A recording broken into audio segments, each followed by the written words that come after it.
नमस्कार दोस्तों, आपका स्वागत है आपके अपने चैनल स्टडी वाइन्स ऑफिशियल पर। तो आज की इस वीडियो में हम दक्षिण भारत के इतिहास का सेकंड पार्ट देखेंगे। इसे पिछली वीडियो में हमने दक्षिण भारत के इतिहास का फर्स्ट पार्ट देखा था, जिसमें हमने संगम काल के बारे में पढ़ा था। अगर आपने उस वीडियो को नहीं देखा तो हिस्ट्री की प्लेलिस्ट में जाकर जरूर देख लेना। आज की इस वीडियो में हम दक्षिण भारत के इतिहास का सेकंड पार्ट देखेंगे। पहले हम पूरी थ्योरी को अच्छे से पढ़ेंगे और लास्ट में प्रीवियस ईयर क्वेश्चन भी कवर करेंगे। तो पहले आप वीडियो को पूरा एंड तक देखें और लास्ट में प्रीवियस ईयर क्वेश्चन जरूर अटेम्प्ट करें। तो चलिए बिना देरी किए हुए वीडियो को शुरू करते हैं। तो चलिए वीडियो की शुरुआत करते हैं।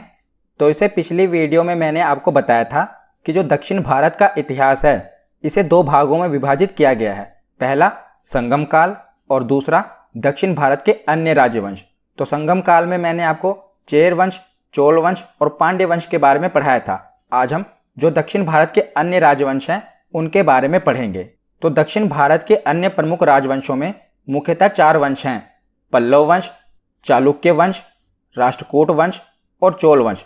चोल वंश हमने संगम काल में भी पढ़ा था। मैंने आपको बताया था कि दोबारा 9वीं शताब्दी में फिर से चोल राजाओं का उदय होता है। तो देखिए, पल्लव वंश, चालुक्य वंश। तो जो चालुक्य वंश है इसकी आगे तीन शाखाएं हैं: वातापी चालुक्य, वेंगी चालुक्य और कल्याणी चालुक्य।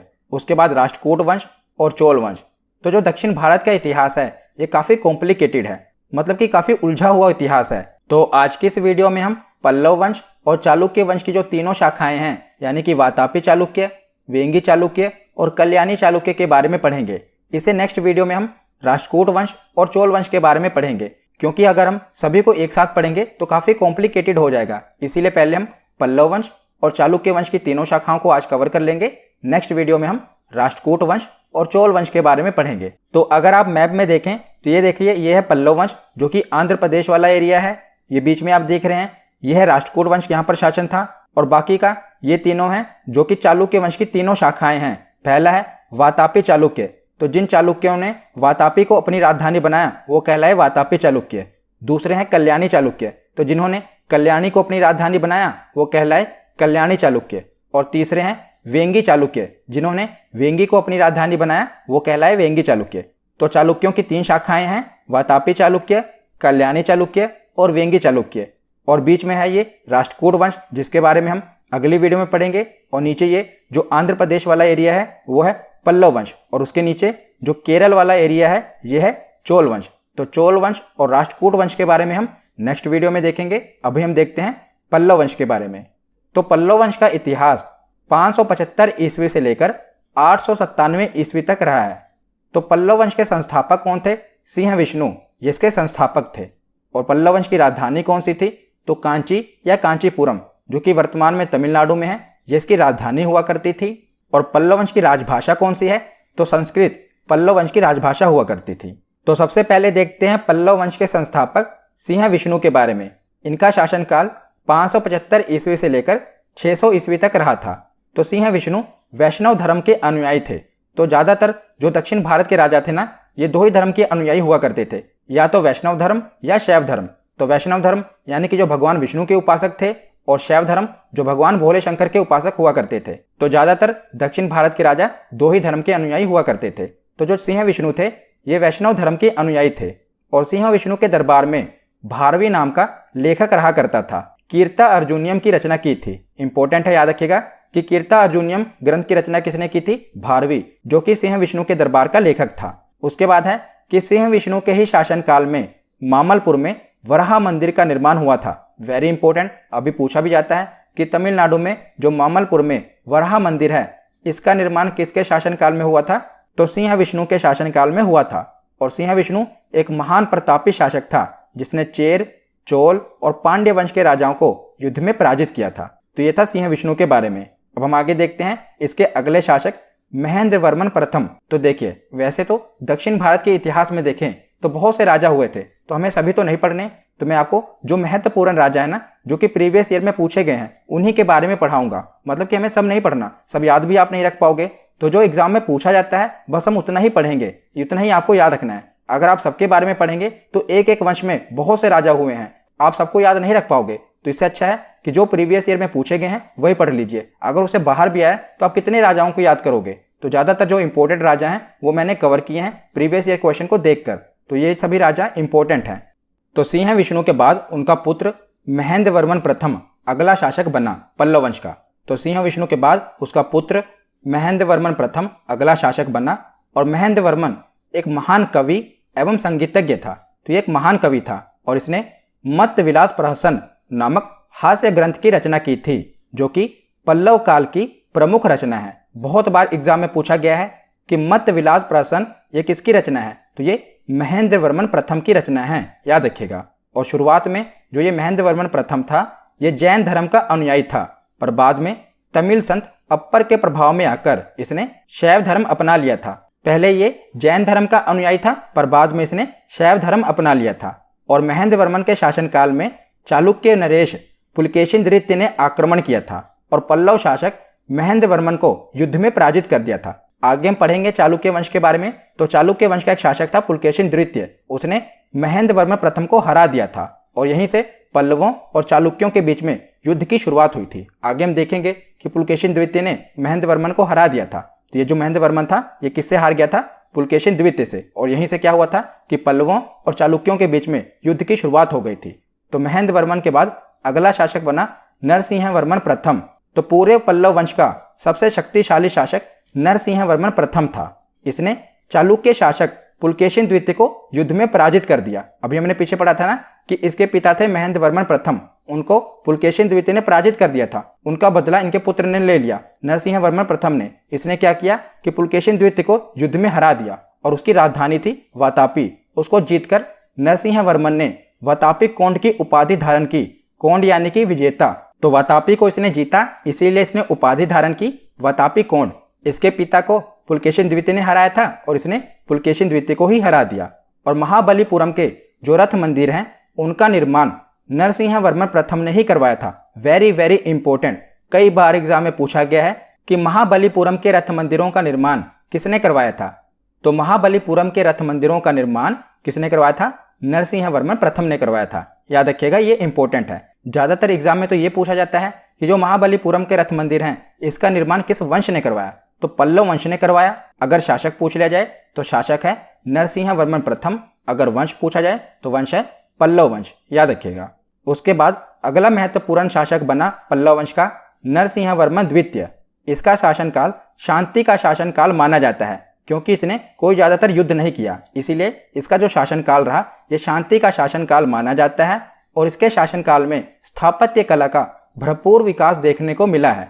और इसके शासनकाल में जो एक मंदिर बना है जो कि आपके एग्जाम में बहुत बार पूछा गया है, उसका नाम है कैलाशनाथ मंदिर, जिसे राज सिद्धेश्वर मंदिर भी कहा जाता है। कैलाशनाथ मंदिर को ही राज सिद्धेश्वर मंदिर कहा जाता है। और कई बार एग्जाम में आपसे पूछा गया है कि राज सिद्धेश्वर मंदिर या कैलाशनाथ मंदिर किसने बनवाया था। तो ये नरसिंह वर्मन द्वितीय ने बनवाया था। पीछे हमने देखा कि जो महाबलीपुरम के रथ मंदिर हैं वो नरसिंह वर्मन प्रथम ने बनवाया, पर जो नरसिंह वर्मन द्वितीय है इसने कैलाशनाथ मंदिर का निर्माण करवाया था। एक बार आप इसको रिवीजन कर लेना, नोट कर लेना, ताकि आपको ये भूले ना, इंपॉर्टेंट है। महाबलीपुरम के मंदिर नरसिंह वर्मन प्रथम ने बनवाया, कैलाशनाथ मंदिर नरसिंह वर्मन द्वितीय ने बनवाया। और इस नरसिंह वर्मन द्वितीय के दरबार में संस्कृत के प्रसिद्ध कवि दंडिन रहा करते थे। तो आपसे एग्जाम में पूछा जाता है कि दंडिन किसके दरबार में रहते थे। तो ये नरसिंह वर्मन द्वितीय के दरबार में रहते थे। और दंडिन की एक रचना आपसे पूछी जाती है, इसका नाम है देश कुमार चरित। देश कुमार चरित ग्रंथ की रचना किसने की थी? तो दंडिन ने की थी देश कुमार चरित की रचना। तो नरसिंह वर्मन द्वितीय के बाद अगला महत्वपूर्ण शासक बना नंदी वर्मन द्वितीय। तो नंदी वर्मन द्वितीय से दो ही मंदिर आपसे एग्जाम में पूछे जाते हैं, इससे और कुछ नहीं पूछा जाता। जितने बार भी एग्जाम में पूछा गया है सिर्फ दो ही मंदिर पूछे गए हैं जो इसने बनवाए थे और एग्जाम के लिए इंपॉर्टेंट है। तो मैंने वही डाटा कवर किया है जो कि आपसे एग्जाम में पूछा गया है, जो कि किसी ना किसी एग्जाम में पूछा गया है। क्योंकि आप देखें तो जो दक्षिण भारत का इतिहास है काफी कॉम्प्लिकेटेड है और काफी बड़ा है, तो उसको आप सारा तो याद नहीं रख पाएंगे, इसलिए जो भी इंपॉर्टेंट फैक्ट हैं वो मैंने कवर किए हैं। तो नंदी वर्मन द्वितीय ने दो मंदिर बनवाए थे जो कि आपसे एग्जाम में कई बार पूछे गए हैं। पहला है मुक्तेश्वर मंदिर और दूसरा है बैकुंठ पेरुमाला मंदिर। तो मुक्तेश्वर मंदिर इसका निर्माण भी नंदी वर्मन द्वितीय ने करवाया था और बैकुंठ पेरुमाला मंदिर इसका निर्माण भी नंदी वर्मन द्वितीय ने करवाया था। तो एग्जाम में आपसे यही पूछा गया है कि बताइए मुक्तेश्वर मंदिर का निर्माण किसने करवाया है। तो नंदी वर्मन द्वितीय ने करवाया है। और दूसरा प्रश्न है कि बैकुंठ पेरुमाला मंदिर का निर्माण किसने करवाया है, तो नंदी वर्मन द्वितीय ने करवाया है। तो ये मंदिर आप नोट कर लेना। पहले हमने पढ़ा महाबलीपुरम का मंदिर, वो नरसिंह वर्मन प्रथम ने निर्माण करवाया।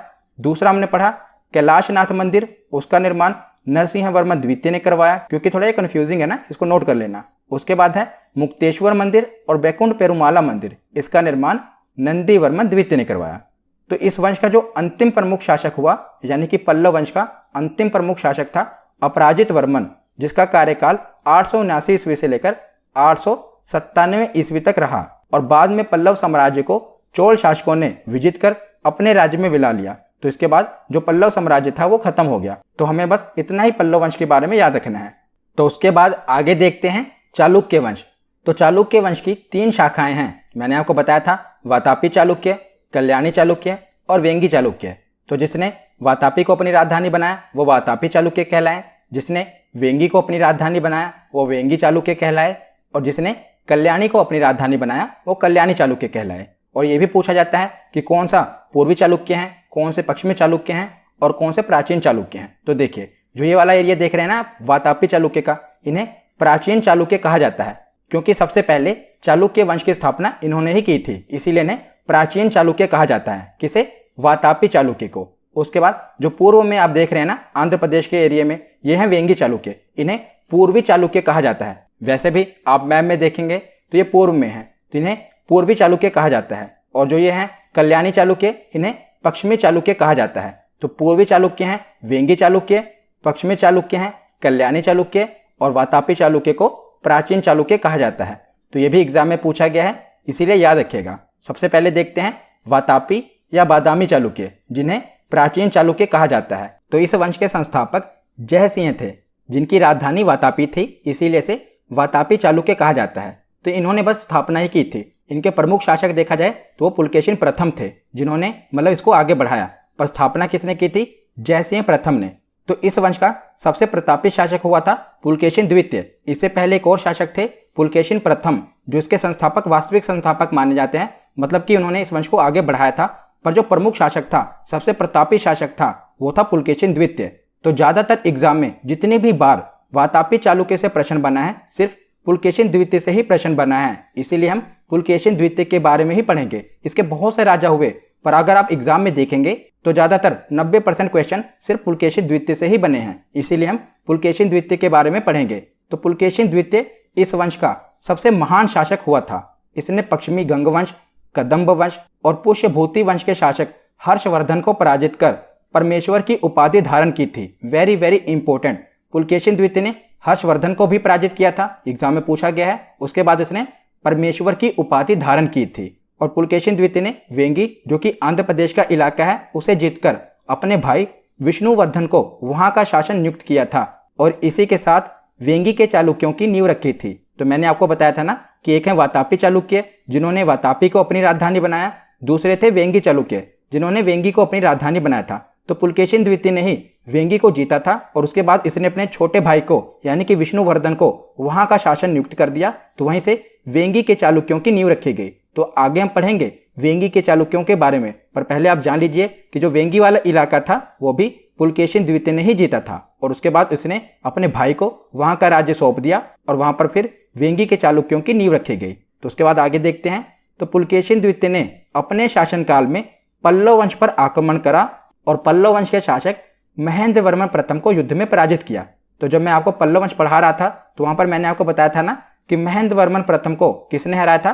पुलकेशिन द्वितीय ने हराया था। पर बाद में मैंने आपको बताया था कि महेंद्र वर्मन प्रथम का पुत्र था नरसिंह वर्मन प्रथम। इसने क्या किया था? इसने पुलकेशिन द्वितीय को हरा दिया था और अपने पिता की हार का बदला ले लिया था। तो इसका बदला इसके पुत्र नरसिंह वर्मन प्रथम ने लिया था, और पल्लव वंश का महाप्रतापी शासक नरसिंह वर्मन प्रथम ने इसी पुलकेशिन द्वितीय को श्रीलंका के राजा के साथ मिलकर पराजित कर दिया था, और उसकी राजधानी बादामी, जिसे वातापी कहते हैं, उस पर कब्जा कर लिया। और विजय के बाद नरसिंह वर्मन प्रथम ने वातापी कोण यानी कि वातापी का विजेता इसकी उपाधि धारण की थी। तो ये मैंने आपको पीछे भी बताया था। अब हम पुलकेशिन द्वितीय के बारे में पढ़ रहे हैं, तो यहाँ पर भी हम इसके बारे में पढ़ेंगे कि इसको हराया किसने था और पुलकेशिन द्वितीय ने किसको हराया था। तो पुलकेशिन द्वितीय ने महेंद्र वर्मन प्रथम को हराया था, और उसके पुत्र नरसिंह वर्मन प्रथम ने पुलकेशिन द्वितीय को हरा दिया। और कौन सी उपाधि धारण की? वातापी कोंड की उपाधि धारण की, क्योंकि इसकी राजधानी पर उसने कब्जा कर लिया था, तो वातापी को वो जीत गया था, इसीलिए वो कहलाया वातापी कोंड। उसके बाद देखते हैं तो पुलकेशिन द्वितीय के बारे में जो हमें जानकारी मिलती है ये कहाँ से मिलती है, ऐहोल अभिलेख से मिलती है। बहुत बार एग्जाम में पूछा गया है, वेरी वेरी इंपॉर्टेंट, कि पुलकेशिन द्वितीय के बारे में जानकारी कहाँ से मिलती है, ऐहोल अभिलेख से मिलती है। और जो ये ऐहोल अभिलेख है ये संस्कृत भाषा में लिखा गया है, जिसकी रचना रवि कीर्ति ने की थी। और ये रवि कीर्ति कौन थे, तो ये पुलकेशिन द्वितीय के राजकीय कवि थे। इन्होंने ही ऐहोल अभिलेख की रचना की थी, जो कि संस्कृत भाषा में है। और इस वंश का अंतिम शासक कौन हुआ, तो उसका नाम था कीर्तिवर्मन द्वितीय। वो वातापी चालुक्य वंश का सबसे अंतिम शासक था, जिसे दंती दुर्ग ने पराजित कर दिया था और राष्ट्रकूट वंश की स्थापना की थी। तो राष्ट्रकूट वंश के बारे में हम अगली वीडियो में पढ़ेंगे। तो उसके शासक दंती दुर्ग ने कीर्तिवर्मन द्वितीय को पराजित कर दिया था और वहीं से वातापी के चालुक्य वंश का खात्मा हो गया था।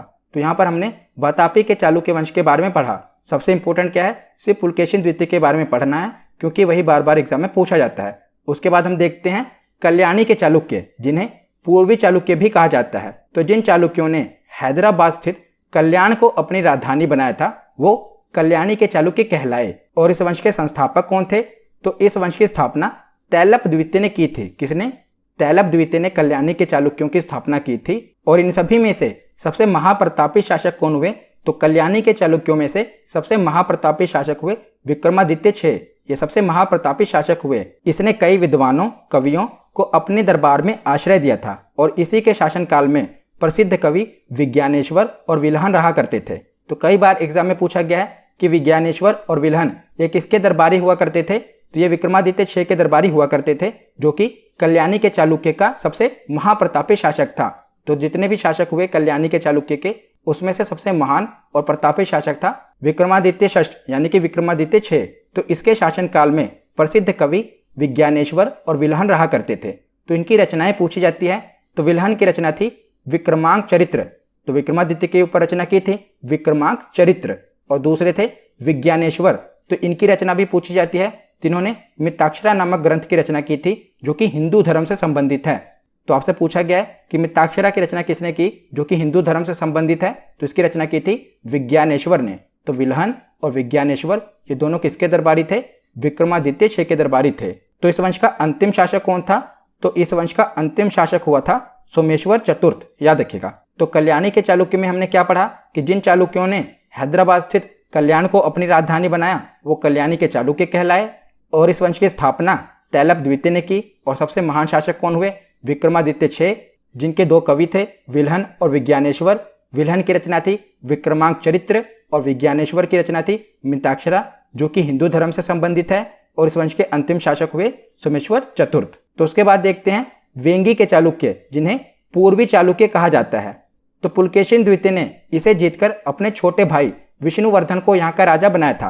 तो मैंने पीछे आपको पढ़ाया था ना कि जो पुलकेशिन द्वितीय था वातापी चालुक्य का सबसे महान शासक, उसने क्या किया था, वेंगी को जीतकर अपने भाई को यहाँ का शासक बना दिया था। किसको, विष्णुवर्धन को। तो वो यहाँ का संस्थापक बन गया और इसने अपनी राजधानी वेंगी को बनाया, इसीलिए इसे वेंगी के चालुक्य कहा जाता है। और इसी विष्णुवर्धन की पत्नी आयना महादेवी ने विजयवाड़ा में जैन मंदिरों का निर्माण करवाया था। वेरी वेरी इंपॉर्टेंट, कई बार एग्जाम में पूछा गया है कि विजयवाड़ा के जैन मंदिरों का निर्माण किसने करवाया था, तो इसका निर्माण विष्णुवर्धन की पत्नी आयना महादेवी ने करवाया था। और इस वंश का सबसे महाप्रतापी शासक कौन हुआ, तो उसका नाम था विजयादित्य तृतीय। इसने स्वयं को दक्षिणापथ का सबसे महानतम शासक घोषित किया था। किसने, विजयादित्य तृतीय ने अपने आप को दक्षिणापथ का सबसे महानतम शासक घोषित किया था। तो ये जो वेंगी का चालुक्य वंश था, इसमें कोई ज्यादा महान शासक नहीं हुआ। तो ये सबसे कमजोर शाखा थी चालुक्यों की। जितने भी हमने 3 शाखाएं पढ़ी है ना, उसमें से सबसे कमजोर शाखा थी वेंगी के चालुक्य। इसमें कोई ज्यादातर महान शासक देखने को नहीं मिला। तो हमने वेंगी के चालुक्य में क्या पढ़ा कि पुलकेशिन द्वितीय ने इसे जीतकर अपने छोटे भाई विष्णुवर्धन को इसे सौंप दिया था। तो विष्णुवर्धन यहाँ का संस्थापक कहलाया। उसने वेंगी को अपनी राजधानी बनाया, इसीलिए इसे वेंगी का चालुक्य कहा जाता है। और पूर्वी चालुक्य भी इसे कहते हैं। और विष्णुवर्धन की पत्नी आयना महादेवी ने विजयवाड़ा में जैन मंदिरों का निर्माण करवाया था, जो कि आपके लिए इंपॉर्टेंट है। और इस वंश का जो महानतम शासक हुआ था उसका नाम था विजयादित्य तृतीय, जिसने अपने आप को दक्षिणापथ का सबसे महानतम शासक घोषित किया था। और मैंने आपको बता ही दिया कि वेंगी के चालुक्य ये सबसे कमजोर शाखा थी चालुक्यों की, और इस शाखा में कोई भी प्रतापी शासक नहीं हुआ। तो यहाँ पर हमारा थ्योरी सेक्शन कंप्लीट होता है। हमने चालुक्यों के बारे में और पल्लवों के बारे में पढ़ लिया। अब हम प्रीवियस ईयर क्वेश्चन देखते हैं। तो पहला प्रश्न है कि ऐहोल प्रशस्ति का रचयिता रवि कीर्ति किस चालुक्य शासक का दरबारी कवि था। तो मैंने आपको बताया था कि जो ऐहोल अभिलेख है इससे किसके बारे में जानकारी मिलती है, तो पुलकेशिन द्वितीय के बारे में जानकारी मिलती है। ऑप्शन बी इसका सही जवाब होगा। अगला प्रश्न है सूची 1 को सूची 2 से सुमेलित कीजिए। तो सूची 1 में राज्य और राजवंश दिए हुए हैं और सूची 2 में उनकी राजधानी दी हुई है। तो आपको बताना है कि कौन से राज्य की कौन सी राजधानी थी। तो पहला है प्राचीनतम चालुक्य। तो मैंने आपको बताया था कि प्राचीनतम चालुक्य वंश कौन सा था, वातापी चालुक्य। तो वातापी चालुक्य की राजधानी कौन सी थी, तो वातापी वादामी लिखा हुआ है, तो वातापी चालुक्यों की राजधानी वातापी ही थी, जो कि वर्तमान में कर्नाटक में है। दूसरा है पूर्वी चालुक्य। तो पूर्वी चालुक्य मैंने आपको बताया था वेंगी वाले चालुक्य थे, तो इनकी राजधानी है वेंगी, वैसे भी आंध्र प्रदेश पूर्व की ओर है। और तीसरे हैं पश्चिमी चालुक्य। तो पश्चिमी चालुक्यों की राजधानी कल्याणी थी। तो ये तो आमने सामने ही दिए हुए हैं, तो ऑप्शन ए इसका सही जवाब होगा। ए का 1, बी का 2 और सी का 3। अगला प्रश्न है कि सूची 1 को सूची 2 से सुमेलित कीजिए। तो सूची 1 में राज्य दिए हुए हैं और सूची 2 में उनके संस्थापक दिए हुए हैं, तो आपको इसका मेल करना है। तो पहला है वातापी के चालुक्य। तो वातापी के चालुक्य के संस्थापक कौन थे, तो जयसिंह इसके संस्थापक थे। दूसरा है वेंगी के चालुक्य। तो छोटे भाई को सौंपा था, उसका नाम क्या था, विष्णुवर्धन। तीसरा है कल्याणी के चालुक्य। तो कल्याणी के चालुक्य के संस्थापक कौन थे, तैलप द्वितीय थे। और चौथा है कांची के पल्लव, यानी कि पल्लव वंश के संस्थापक कौन थे, तो सिंह विष्णु। ये भी आमने सामने ही दिया हुआ है, यानी कि ऑप्शन ए इसका सही जवाब होगा। ए का 1, बी का 2, सी का 3 और डी का 4। अगला प्रश्न है कि किस चालुक्य शासक ने थानेश्वर व कन्नौज के महान शासक हर्षवर्धन को नर्मदा के तट पर परास्त किया और उसे दक्षिण में बढ़ने से रोका। तो हर्षवर्धन को किसने पराजित किया था, मैंने आपको बताया था ना, उसके बाद परमेश्वर की उपाधि भी धारण की थी। तो इसका सही जवाब क्या है, ऑप्शन बी पुलकेशिन द्वितीय। पुलकेशिन द्वितीय ने हर्षवर्धन को पराजित किया था और परमेश्वर की उपाधि भी धारण की थी। अगला प्रश्न है कि चालुक्य वंश का सर्वाधिक प्रसिद्ध शासक कौन था। तो मैंने आपको बताया था कि पूरे चालुक्य वंश में देखा जाए तो सबसे प्रसिद्ध शासक हुआ है पुलकेशिन द्वितीय। तो इसका सही जवाब क्या होगा, ऑप्शन डी। अगला प्रश्न है कि महाबलीपुरम जो कि एक मुख्य नगर है, वह कला में किन शासकों की रुचि को दर्शाता है। तो महाबलीपुरम के रथ मंदिर किन शासकों ने बनाए थे, इसका सही जवाब क्या है, तो इसका सही जवाब है पल्लव वंश। मैंने आपको बताया था ना कि पल्लव वंश ने महाबलीपुरम के रथ मंदिरों का निर्माण करवाया था। अगला प्रश्न है कि मत्तविलास प्रहसन इस नाटक के रचयिता कौन थे। तो मत्तविलास प्रहसन इस नाटक के रचयिता थे महेंद्र वर्मन प्रथम। ऑप्शन ए इसका सही जवाब होगा। अगला प्रश्न है कि किस मंदिर को राजसिंहेश्वर या राजसिद्धेश्वर मंदिर भी कहा जाता है। तो बताइए किस मंदिर को राजसिद्धेश्वर मंदिर कहा जाता है, तो इसका सही जवाब है कांची का कैलाशनाथ मंदिर, इसे राजसिद्धेश्वर मंदिर भी कहा जाता है। अगला प्रश्न देखते हैं। तो अगला प्रश्न है कि विक्रामचरित का रचयिता विल्हन और मिताक्षरा के रचयिता विज्ञानेश्वर ये किसके संरक्षण के शासक थे, तो ये किसके दरबारी थे, तो ये विक्रमादित्य छे के दरबारी थे। ऑप्शन बी इसका सही जवाब होगा। आज का आखिरी प्रश्न है कि मिताक्षरा की विषय वस्तु है, ये आयुर्वेद की विषय वस्तु है, खगोल की विषय वस्तु है, काव्य शास्त्र की विषय वस्तु है या हिंदू पारिवारिक विधि संहिता है। तो मैंने आपको बताया था कि ये हिंदू धर्म से संबंधित है, तो इसका सही जवाब क्या होगा, ऑप्शन डी। तो आज की ये वीडियो यहीं पर खत्म होती है। कैसी लगी ये वीडियो